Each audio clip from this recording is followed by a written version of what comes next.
In the previous video, we have seen that Mendel worked for 6 years on a plant named Pisum sativum, that is the pea plant. Now, what is the reason behind selecting only the pea plant? Why did not he select any other plants? Now, what is the actual reasons of selecting those pea plants, and what are the actual contrasting characters that Mendel considered during his experiments? That all these things we are going to see in this lecture. So, the heading is reasons for selecting pea plant, that is the Pisum sativum. Now, the first and the foremost reason of choosing Pisum sativum is that their lifespan or life cycle is very short.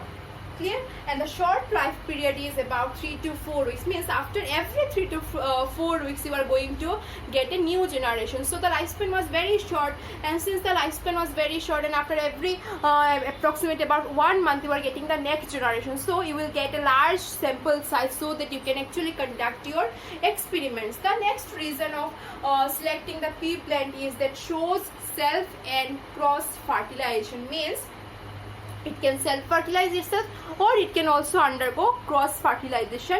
So it was very useful, or you can say the advantages for Mendel, because all these two properties, that is the self-fertilization and the cross-fertilization, was shown by this pea plant. Clear?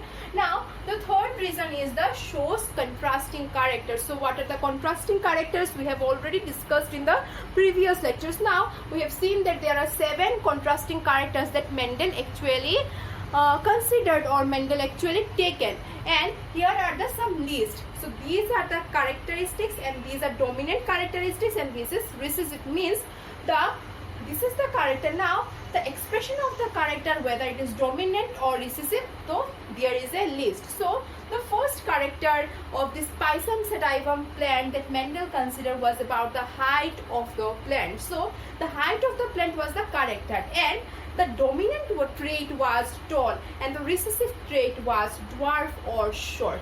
Clear? So this is the first character.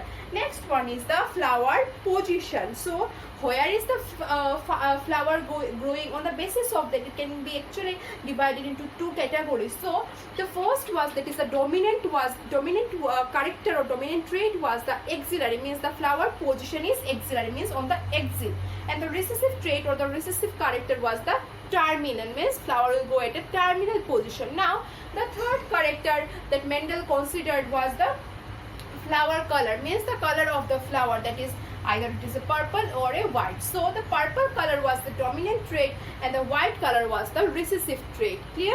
Now the fourth character is the pod shape. Means the shape of the pod, it is of which shape. So it was 2 shape, inflated and constricted. So this inflated one was the dominant character or the dominant trait, and this constricted one was the recessive character or recessive trait. Clear? Now how do we actually signify this inflated shape? That is, this inflated shape is generally represented by this shape, that is like this.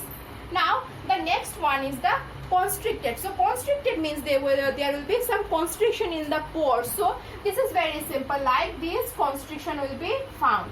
Clear? So these are the inflated and the constricted shapes. Now the next character that was considered by Mendel was the pod color. So the pod color was actually green, and the yellow color that were considered by the Mendel. So the green color of the pod was actually the dominant trait or the dominant expression, and the yellow color of the pod was actually the recessive trait or the recessive expression. Clear? Now the next one is about the seed shape. So there are also 2 variation among this seed shape. So the seed shape actually had round or wrinkle. So the round, or this is the round trait or this round expression, was taken as the dominant trait, and this wrinkled shape or this wrinkled trait was actually taken as the recessive trait. Clear?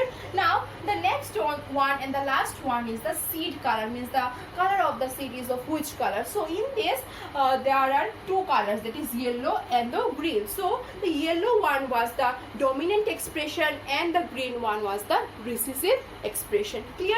Now all these characters were taken by Mendel, and none of the characters showed any linkage among them. Now if you can see all those characters, what you can conclude that they are very contrasting to each other. There is no ambiguity, means you cannot get confused by these colors, because this purple color is very much contrasting to white. Similarly, this green color is very much contrasting to yellow. Similarly, this shape inflated is very much contrasting to this constriction. Okay, so these are certain characteristics that were considered by Mendel, that is the 7 contrasting characteristics that were actually considered by Mendel while he was experimenting with this Pisum sativum. Now, the other reasons for selecting this pea plant, where this growing pea plants is very easy, means it does not require so much of care or so much of supplying water, supplying nutrients, and also so much of care is not required, and this growing this pea plants was very easy for him. Okay, now the next reason for selecting this pea plant was the seeds do not show dormancy. Now, what you know about dormancy? Dormancy is a property of seed where the seed undergoes a period of dormancy, means during that period the seed cannot grow. So the pea plants did not show this dormancy, means whenever the seed is deposited, new plants could grow. Now, if the seeds shows dormancy, now what would happen? Either we have to wait for the very long period, or we have to break the dormancy. So there were no such disadvantages. This seeds of these pea plants did not show any dormancy, and that is why their growth and their development was very normal, means we can get every generation at a very regular period. Clear? Now, the last reason for selecting these pea plants was the number of seeds produced per generation is more, means the plant is growing, so it will ultimately give rise to the seeds. Now, the number of seeds that is produced per generation was very more. So what is the advantage of that? The advantage of that is that since the number of seeds will be more, so your observation will also be more, and your sample size will ultimately increase, and your observations will automatically increase, and as a result of which you can get a very simplified or very systematic manner of results, and ultimately you can conclude something that this or that, like this. Okay, so these are certain reasons for which this Mendel selected this Pisum sativum. Now, in the beginning of the previous lecture, we have said that Mendel was actually elected as a priest in a church. So when he was elected for a priest in a church, so he had to take care of all the premises. So there were many open fields, and in those open fields, the Mendel actually conducted all those experiments, and he actually grown all those the pea plants, and ultimately he conducted his experiments, and ultimately drew the different conclusion from his experiment. So this was all about the reasons for which Mendel did not get recognition at an earlier period, and the reasons after this Mendel's success, and ultimately reasons behind why Mendel had selected that pea plant and why not other plants, because all those characters are very favorable for experiments to be conducted. Clear? So with this I end here this video, and in the next video we will take up certain important terms which are actually necessary to understand the genetic chapter, or this chapter, or for understanding the Mendel's law or different types of crossing. So that's all for today. Thank you.